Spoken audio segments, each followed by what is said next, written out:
不知道有没有人遇到过我的同款室友，他穿着拼某某买来的几十块钱的衣服，却硬要说是外国小众品牌。他用着雅诗王带，还嘲笑别人几百块的护肤品。我的室友名叫丁诗雨，自称是上市公司的千金，因为特殊原因不能留学，才无奈录取到我们这所大学。可是根据以上他的种种行为，我都觉得他不像个有钱人。偏偏有人却信了，就是我们宿舍的其他2个室友，他们分别叫江真和于慧，都是从小县城出来的。开学第1天，他们就被丁诗雨吹起的牛皮给镇住了。我去过可多国家了，像冰岛、芬兰、法国，我之前经常去。尤其是冰岛，我特别喜欢，那边全是冰川，一棵树都看不着，特别美。听到这段话，我没忍住，一下子嗤笑出声。任何一个国家没有树都要灭亡了，好吧？冰岛没有树，这都是多少年前的公众号以讹传讹出来的谣言了。听见我的笑声，丁诗雨的面色一下子变得很难看。他朝着我喊道：“喂，你是哪里人啊？”我没有在意他的态度，一边整东西一边十分自然地说：“是。”听到这个回答，丁诗雨显然僵住了。我知道此刻他在想什么。江真和于慧都是从小县城来的，没见过什么世面，自然能被他唬住。可是我来自1线大城市，见过的东西多了去了，恐怕不好受他控制。这个时候，江真开口了，他扎着马尾辫，一副眼镜掉到了鼻尖，看样子就很文静老实。他有些欣喜地说道：“诗雨，你们俩是老乡哎。”我一愣，不禁打量起丁诗雨来，他也是 A 市人。可是看到他躲闪心虚的目光，我就知道丁诗雨又说谎了。从小到大，他这样的人我见得多了，喜欢装大头，以此来得到别人的追捧，满足自己的虚荣心。可其实真正的有钱人都是十分低调的，一方面是家庭教养，另一方面也是担心太引人注意会不利于人身安全。就像我爸，开学之前千叮咛万嘱咐让我不要露富，毕竟他再也不能像我小学时那样找6个保镖时时刻刻跟着我了。所以我并不打算拆穿丁诗雨，可是我没想到他会那么排斥和我相处，甚至隐隐还有想要跟其余2人抱团孤立我的意思。入学后的第1顿饭是我们4个人在食堂一起吃的，食堂的饭菜很便宜，最贵的套餐也不过30块钱。于是丁诗雨十分大方地跟我们说要吃什么随便点，这顿饭我请了，随后还把校园卡放到机子上展示了一番，屏幕显示1000多块。于慧羡慕道：“天哪，诗雨，你爸妈对你真好，居然给你充了那么多钱。”丁诗雨对这个夸奖很受用，但还是装出不在意的态度。“哎呀，也不是很多啦。”说罢还扫了一眼站在角落的我。我这是被当成假想敌了吗？等他们走远后，我默默地把自己的校园卡往机子上一放，18000元。我啧了一声，心想我这老爹可真小气，好歹凑个整啊。等到正式开学，第1个星期就是军训，只是男男女女的心思大多不在此，而在军训结束后的篝火晚会上。都说军训是留下第一印象的最好时刻，尤其是篝火晚会，一群躁动了1天的年轻人聚在一起，唱歌跳舞，刺激荷尔蒙，因此篝火晚会又被叫做相亲大会。丁诗雨早早就准备好了节目，想要报名参加。他既想出风头，又没什么才艺，所以就在网上学了一段擦星号编舞。说他擦，还真不是我胡说。那打不开的嘎吱窝和迷离的眼神，连另外2个室友都有些看不下去。江真欲言又止地问他：“诗雨，你真的要跳这段吗？好像有点拿不出手。”我在心里替他补充道。谁知丁诗雨的火气一下子就上来了，对着他就是一顿劈头盖脸。你懂什么呀？如果不是我去巴黎参加比赛时扭伤了腿，才不会退而求其次跳这种舞呢。没想到这鬼话还真把2人唬住了。于慧从床帘里探出脑袋，一脸艳羡。天哪，诗雨，你还去过巴黎比赛？跳的什么舞啊？丁诗雨似乎没想到他会问，支支吾吾的，好一会儿才说，当然是古典舞，我最擅长跳古典舞了。我坐在一旁，无语到不行。拜托，古典舞是中国舞的分支好不好？他不会是觉得古典乐属于西方，古典舞也是吧？还去巴黎比赛，这不纯纯搞笑呢吗？过了许久，主持人才上来拯救这糟糕的氛围。每次有节目结束后，主持人都会说上几句评语来夸赞表演者。可是轮到丁诗雨的时候，主持人却直接略过了。我转头看向他，只看到了他眼底一闪而过的恨意。那么金融2班的节目就到此结束了，接下来让我们有请金融3班。话音还没落下，坐在我身边的丁诗雨却突然举起手，咬着嘴唇站了起来。我一惊，这是要干什么？他还嫌自己不够丢人吗？显然场上的其他人和我的想法一样，都或震惊或无语地看着丁诗雨。谁成想他手指向下一指，道：“还有个节目呢，我舍友丁燕也要跳舞。”我直接傻掉了，连带着江真和于慧都露出愕然的表情。丁诗雨却一副计谋成功的模样，低头对我说道：“你不是很了解古典舞吗？那就来展示一下吧。这是自己出丑不够，还想把我拉下水了。”我想起来，前些天他一直在寝室里吹嘘自己的演出经历，还说当初差点被某位老师拉去当关门弟子，后来是他父母不想让他走艺术的道路，才作罢。江真和于慧都冒出了星星眼，用崇拜的目光看着丁诗雨。只有我实在忍不住了，提醒道：“杨老师跳的是孔雀舞，不是古典舞。”丁诗雨却冷哼一声：“舞蹈都是共通的，你懂什么呀？难道就是因为当时我反驳了他一句话，他觉得丢了面子，记仇到现在？那也太小心眼了吧！”我有些无奈地站起身来。群众大多都有些恨恶及乌的心理，知道我是丁诗雨的室友后，或多或少都露出了鄙夷的目光。他们寝室怎么都是奇葩呀？对呀，一个丢人不够，还要丢一双。真的不想再经历刚刚的尴尬了，我的脚趾已经抠不动了。诸如此类的话在我耳边频繁响起。相比起来，主持人姐姐的态度就温柔多了，问我有没有准备背景乐。我摇摇头，想了一会儿说道：“就用我室友的吧。丁诗雨准备的就是古典舞的音乐，正巧我曾经练过这首歌。真正的古典舞，翩若惊鸿，宛若游龙，是舒展的身体和大方的姿态，绝对不是矫揉造作的一顿乱扭。”随着舞蹈开始，周围的议论声逐渐小了起来。我沉浸在自己的世界里，感受着指尖的轻盈舞动和每个转身时的自由。一曲舞毕，我站在原地均匀着呼吸，却感觉周遭安静的可疑。难道是我跳得不好？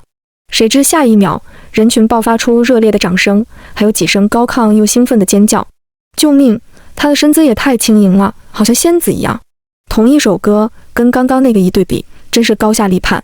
他叫什么名字？丁燕是吧？可得把这种人才拉进我们舞蹈社。我在大家惊艳的目光中回到了座位，刚一落座，江真连忙探出脑袋送来祝福：“丁燕，没想到你深藏不露啊！看你跳舞的时候，我都不敢呼吸，太厉害了。”结果他刚说完，就被夹在我们中间的丁诗雨呵斥了。只见他的脸色十分难看，双拳都握紧了。“行啊，丁燕，你故意的是吧？会跳舞却不说，就是想看我出丑。”我被骂得莫名其妙。是你自己报名的节目，也是你硬要叫我上去跳的，怎么还怪起我来了？而且我为什么要跟你说我会跳舞？你也从没问过我呀。可是丁诗雨已经一句话都听不进去了，他恶狠狠地剜了我一眼，丢下一句“你等着瞧吧”，就起怒气冲冲地离开了。一旁的于慧赶紧追了上去，江真茫然地看看他们又看看我，直到我挥了挥手示意他走吧没关系，他才跟了过去。我气定神闲，一点都没有被丁诗雨影响心情。军训过后就是票选班委了，丁诗雨跃跃欲试，说要竞选班长。虽说班长要做的事情很多，但同样也有许多奖励，比如奖学金几乎是内定的了，各种比赛和评优大多也会让班长参加。他还怂恿江真和于慧去竞选其他职位。如果班长、学委、团支书是我们仨，那还不是要风的风，要雨的雨了？于慧略带忧虑地问道。可是我们很难被选上吧？丁诗雨似乎十分有底气，拍拍胸脯道：“我跟学生会的人都打过招呼了，到时候他们会在导员面前替我们美言的，班委谁不想当？”听到这番话，江真和于慧兴奋地对视一眼，随后激动地抱在了一起。不过丁诗雨冷不丁地继续开口：“你们也不能白占便宜，我请学长学姐吃饭也是花了钱了，你们得每人我500。”听到这话，两人脸上的笑意尽收，面色一白。也是，江真和于慧都来自县城，家境不富裕，每个月生活费不过1500，让他们现在掏出500块来，恐怕下半个月就只能吃泡面了。见到他们犹豫的表情，丁诗雨愤怒地瞪大了眼睛，骂道：“拜托，你们能不能别这么鼠目寸光啊？多少人挤破脑袋都当不上班委，现在让你们平摊500块钱都不肯。如果不是我有门路，你们早被关系户挤下去了。”最后他冷哼一声，充满鄙夷地说道：“你们穷就算了，可别又穷又没志气。”这句话一出，两个小姑娘的脸都通红了，似乎受到了极大的侮辱一般。于慧最先低下了头，她掏出手机，小声说：“我先支付宝转你300，再微信转你200，可以吧？”江真的情况也差不多，总归是各个软件东拼西凑，才凑出了这500块钱。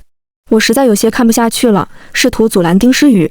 班委的竞选都还没开始呢，能不能选上都是未知数，现在让他们出钱是不是有点过分了？谁知道丁诗雨直接白了我一眼。可我就是出钱请学生会的人吃饭了呀，总不能让我当冤大头吧？我还要开口反驳，江真却拦住了我。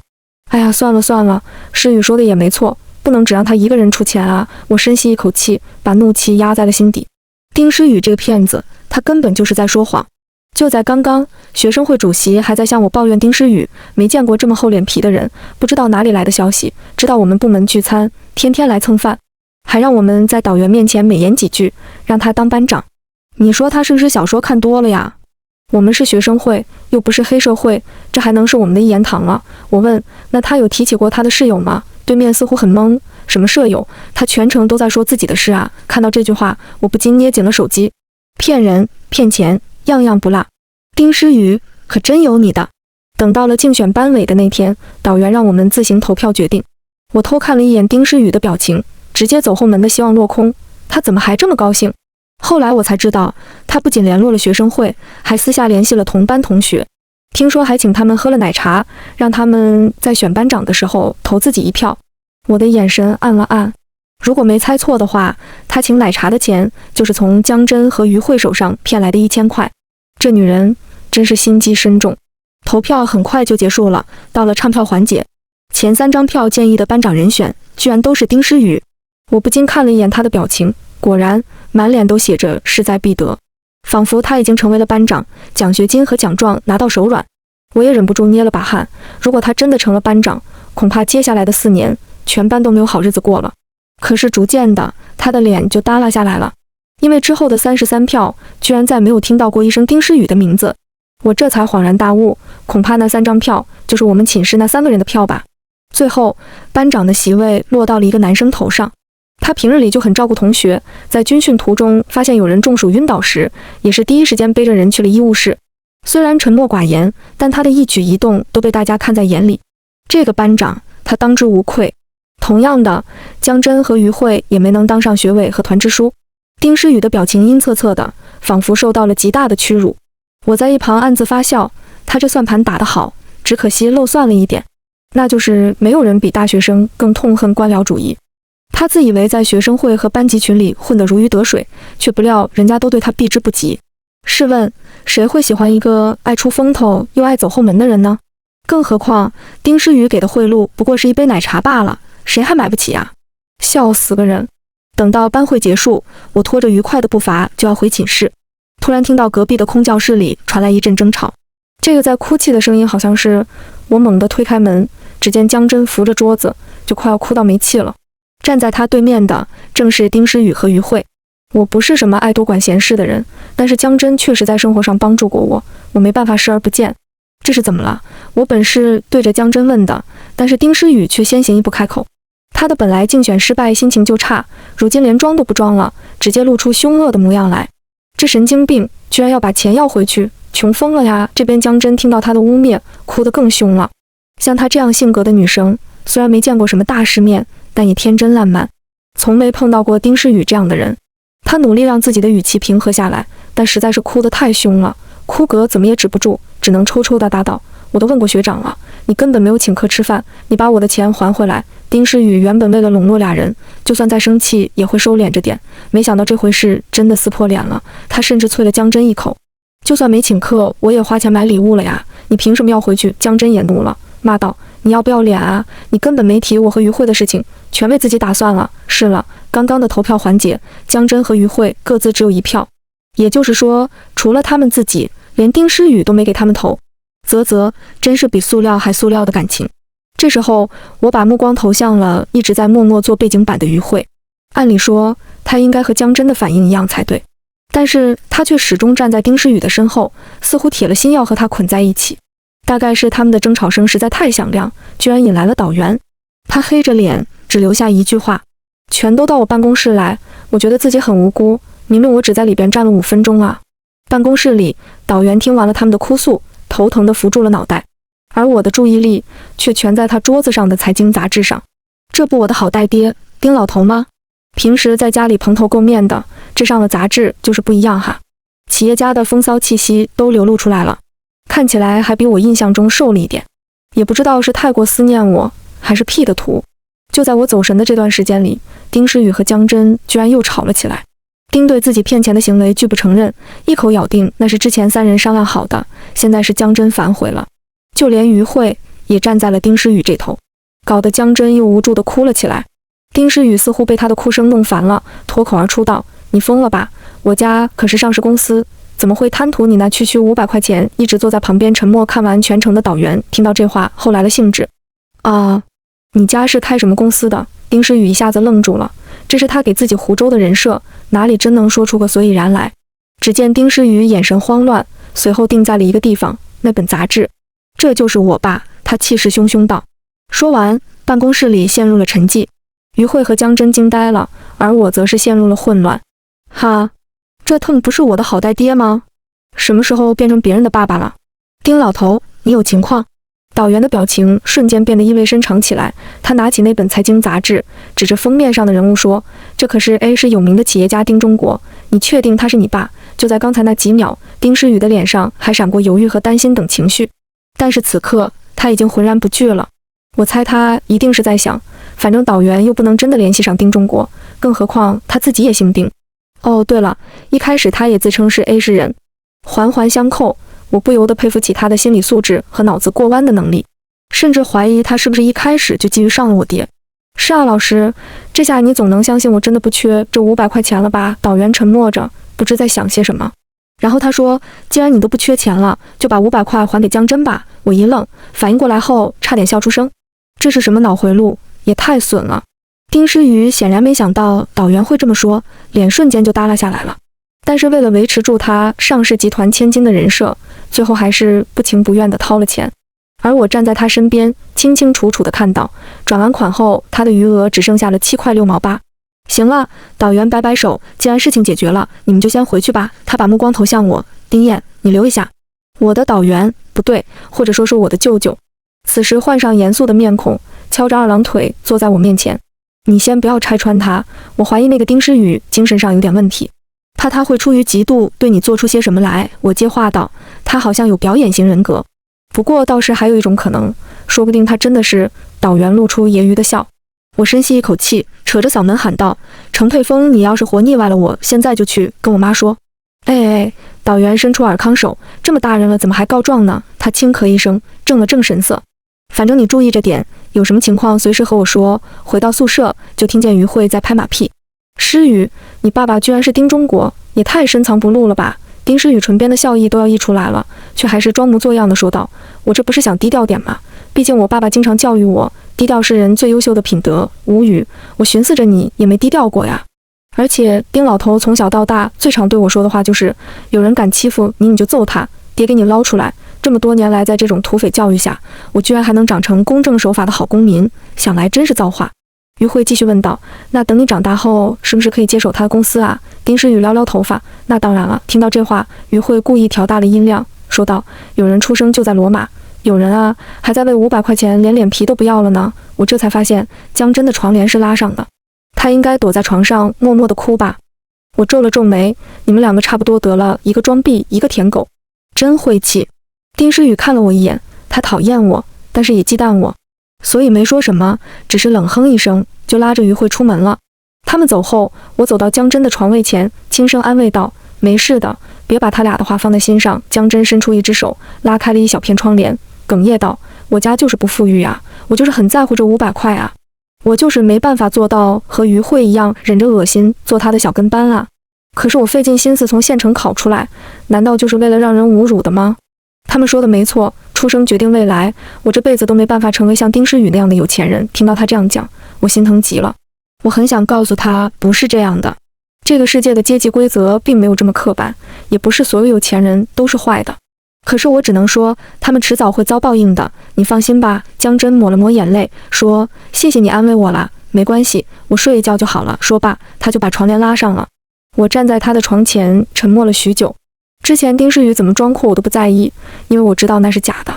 但我不能忍受他借着虚伪的身份去嘲笑别人，因为造成的伤害对别人来说是真真切切的。我掏出手机，点开了相亲相爱一家人的群聊。丁老头，最近忙不忙？拜托你个事儿呗。丁老头，怎么你终于把人揍了，要捞了？丁诗雨的爸爸是丁中国这件事情最近传遍了全年级。我们宿舍也突然出现了许多不速之客，有时候我一回寝，就能看到许多女生围着丁诗雨的位置嘻哈哈，一副深交多年的闺蜜模样。有了他们的恭维，丁诗雨似乎也不需要于会了。她被排挤在这群女生的圈子外，笑得一脸尴尬。我冷着脸走过去，起开，这是我椅子。椅子上的女生转过头看到是我，立马换上一脸讥笑。哟，我当是谁呢？啊！我一把抽出了椅子，俯视着摔到地上的她。在众人面前丢了面子，女生立马变得气急败坏起来。你，哎呀！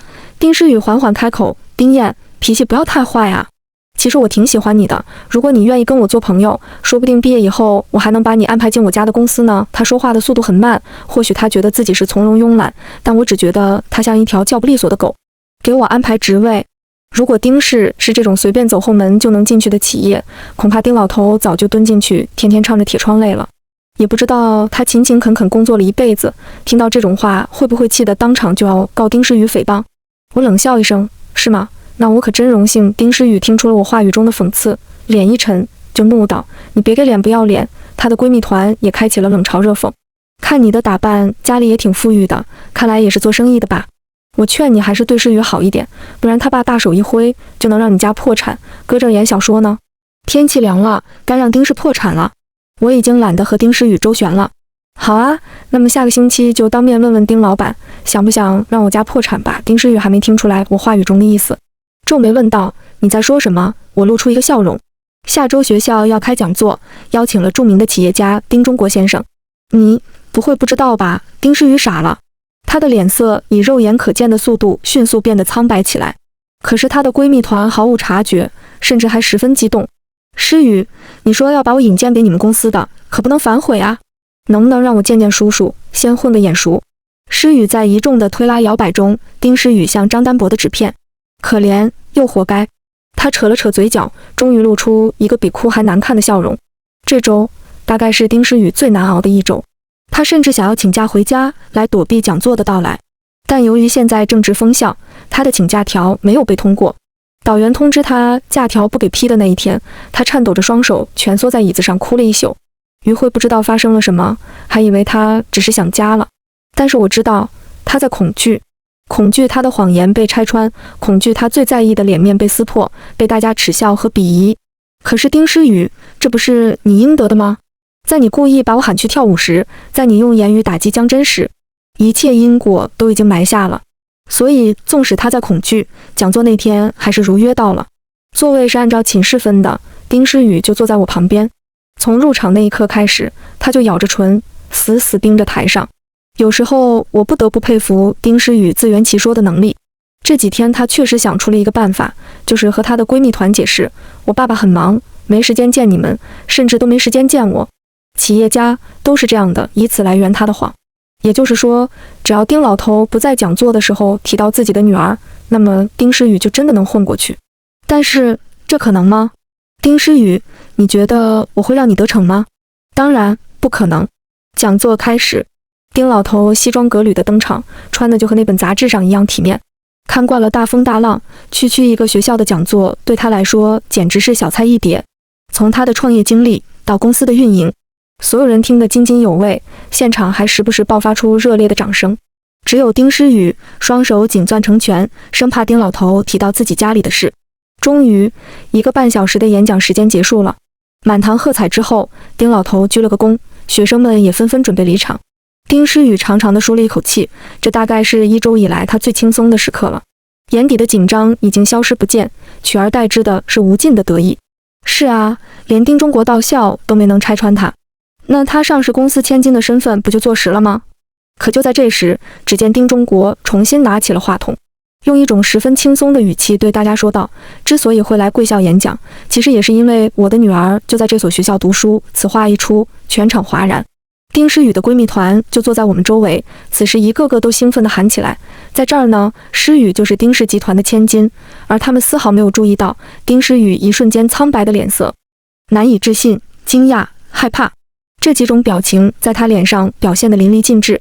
他睁大了眼睛喃喃道，怎么会是真的？搭在腿上的拳头也越缩越紧。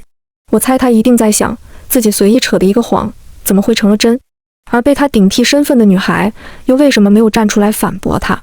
今天呢，我也想让我的女儿上台，让大家认识一下。众人都好奇的四周环顾起来，希望能第一时间看到站起来的人。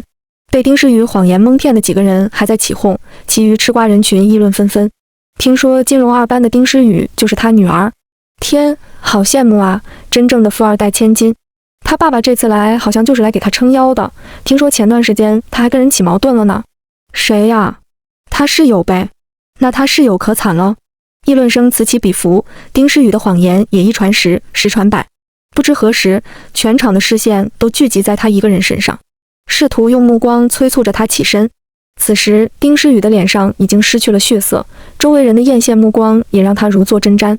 大概过了半分钟，还是没有人站起来。台上传来一句带笑的声音：“丁燕，还不上来吗？”话落，全场的空气都凝固了几秒，人人都露出了不敢置信的表情。丁诗雨因为过度恐惧而紧绷的神情终于破碎，他的眼神惊恐万分，眼睁睁地看着我站了起来，居高临下的对他露出一个笑容。我淡定地走上台，放眼望去，坐在暗处的人群如同密云般黑压压的。我看向了丁诗雨，刚刚在最害怕的时候，他都没有哭，可是如今却红了眼眶，那是羞耻，是悔恨。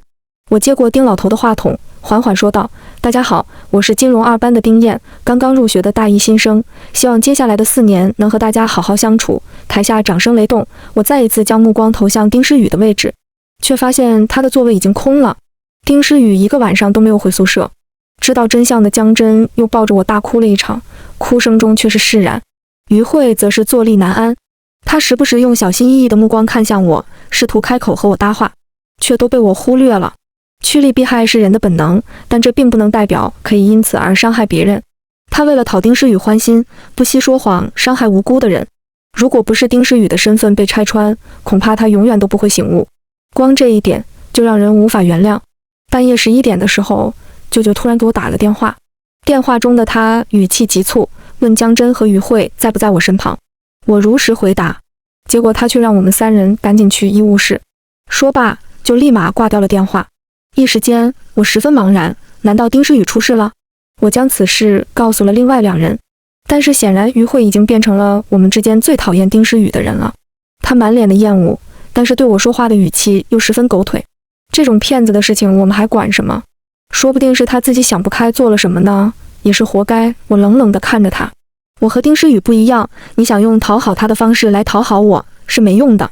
我再讨厌他，也不会拿一个人的安危开玩笑。说完，我就和江真头也不回地出门了。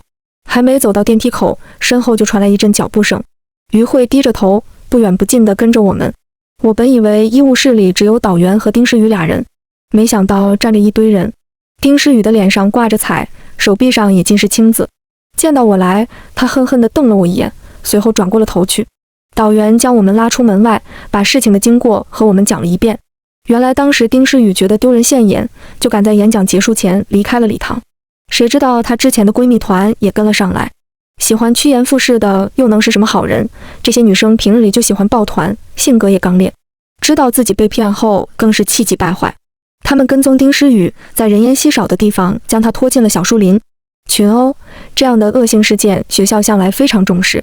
可是导员摇摇头说不止，在打架途中，他们应该还起了言语冲突，丁诗雨被刺激到了，就抄起一块石头砸了出去。就是这块石头砸中了一个女生的脑袋，当场脑袋开花。现在在医务室里的都是受了轻伤的，被砸的女生已经送医院了，少说头上也得缝好几针。他说完，我们3人都陷入了沉默。作为熟读过学生手册的人来说，我太清楚丁诗雨将会面对什么了。导员叹了口气，女生的父母听到消息后已经在赶来的路上了，并且环报了警。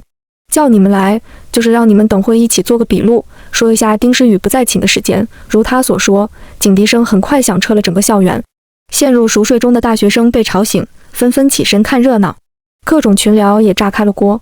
也就这个时候，丁诗雨似乎才意识到事情的严重性，不禁痛哭流涕起来。我不走，是他们先动手的，凭什么抓我？他看到站在一侧的我，似乎魔怔了般，想也不想的就朝我扑了过来。都是你！凭什么你是丁中国的女儿？如果不是你，根本不会有人知道我在撒谎。眼见他就要冲到我面前了，还好导员及时拦住了他。他的面色十分难看，向来和善的脸上也看不到一丝笑意。丁诗雨，你给我想清楚，是你自己虚荣心作祟，冒充别人的。别的不说，就是你这段时间撒的谎，都够让丁氏集团告你诽谤了。似乎是被导员的神情吓到了，丁诗雨一下子愣住，他全身剧烈抖动起来，殷切地望着我，试图过来抓住我的手。丁燕，都是我不好，你饶了我吧，我真的知道错了。这变脸的速度，着实让人啧啧称奇。可我没有搭话，而是转身离开了医务室。因果报应，如今这个结局都是他自己一手造成的，怨不了任何人。第二天，事情彻底传开，一天之内出名2次，丁诗雨也算是史无前例了。听说他妈妈也到了学校，我们这才知道，丁诗雨的家庭并不富裕，甚至可能连江真和于慧家都比不上。他是单亲家庭，父亲欠债出逃至今生死不明，母亲是饭店的清洁工。因为平时工作忙，从小疏于对他的管教，而家境贫困，也让丁诗雨产生了对财富激进偏激的渴望。以上的故事都是丁诗雨的妈妈跪坐在校长室里哭着说出来的。女人的脸上有着超出她年龄的苍老和憔悴。她说自己一生痛苦，丁诗雨的成绩是唯一让她感觉到生活有盼头的事。她做梦都在想女儿大学毕业后找一份体面的工作，救她也是救自己于水火。却没想到刚入大学校园的短短几个月就出了这样的事。听完以后，大家无不唏嘘。可恨之人必有可怜之处，爱才本没错。其实如果丁诗雨能选对方式，说不定这会成为一个励志的故事。只可惜虚荣心作祟，他选择用打击别人来疗愈自己的创伤，一步步走到了今天。校长表达了同情，但是他也无能为力。被砸的女生破了相，要在脸上缝针，留疤是板上钉钉的事了。他的父母也是在医院里哭了许久，还扬言说绝对不接受调解，一定要让丁诗雨退学。其实就算女生的父母不说，按照学校的章程，也是要把丁诗雨开除的。除此之外，还要赔付女生家里一笔治疗的费用。得到这个消息后，丁诗雨的妈妈当场晕了过去。又过了几天，丁诗雨回学校整理东西，她看起来狼狈极了，脸色憔悴，像是几天都没有睡过一个好觉。一路上都是同学对她的指指点点，她就是那个假装有钱人的女生啊，丢死了人！我要是她，早就没脸出现在学校里了。之前军训跳擦边舞的也是她吧？她是不是精神有点毛病啊？你说的我都有点害怕了，咱们还是离远点吧。丁诗雨如丧考妣，如今面对别人的指责，她连一句话都不敢反驳，再没有开学时那股子嚣张的劲儿。她进宿舍的时候只有我一个人，江真去了图书馆，而于慧不想见她，不知道躲到哪里去了。她看到我，顿时咬紧了后槽牙。丁燕，你别得意，风水轮流转，你以为你就赢了吗？到这个时候了，她还在打肿脸充胖子。我叹了一口气，说，你怎么就不明白呢？我从来没有要跟你比什么，更别谈赢不赢的了。谁知道听完句话，丁诗雨的怒意不消反盛，他充满恨意地朝我吼道，我不甘心，我就是不甘心啊！凭什么我出生就那么穷？凭什么你爸爸是上市公司的老板，我爸爸只能是个逃走了的赌鬼？我只是想要活得体面一点，有错吗？为什么你们都要来欺负我，都要来看不起我？说着说着，他居然哭了起来。可是我再也生不出同情了，直到现在，他都没有认识到自己的错误。想要活得体面，当然没有错，但是想让别人看得起你，是靠你自己的努力，不是靠家里，更不是靠着打压别人。你试图走后门的时候，你用语言攻击江真的时候，想过有今天吗？你现在的眼泪，不过是事情被发现后的后悔。如果我爸没有拆穿你，你还要利用这个身份装多久？丁诗雨似乎是被我生气的模样吓住了，一下子噤了声。他的东西不多，不一会儿就全部打包完了。抱着东西路过我的时候，他还是有些倔强，只不过气势已经不如刚才了。我走了，你也满意了，我简直要气笑了。这人怎么说不听呢？我满意什么？自始至终只有你一心想和别人比较。说句难听的，我甚至从来没在意过你，忽视比讨厌更具有杀伤力。果然，听完这句话，丁诗雨的脸色唰的一下变得惨白。可是像他这样的人，话不说狠点，他是不会醒悟的。于是我继续道，你一走了之，觉得没关系，倒是想想你妈妈，她该怎么办？不是我好为人师，只是那个女人的一生听起来实在命苦。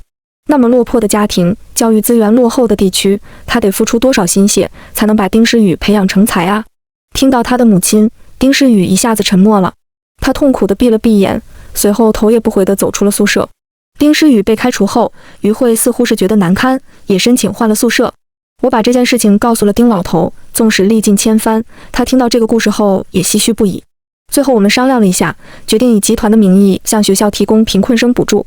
再次来学校演讲的时候，丁老头说起了自己当初风餐露宿创业的故事，言语之中尽是对寒门学子的激励。而我也再没有向别人提过自己的家境。我是谁的女儿或许并不重要，我更希望别人提起丁老头，第一时间能想到他是丁燕的父亲。而我也会竭尽全力，靠自己的努力达成这个目标。晚安。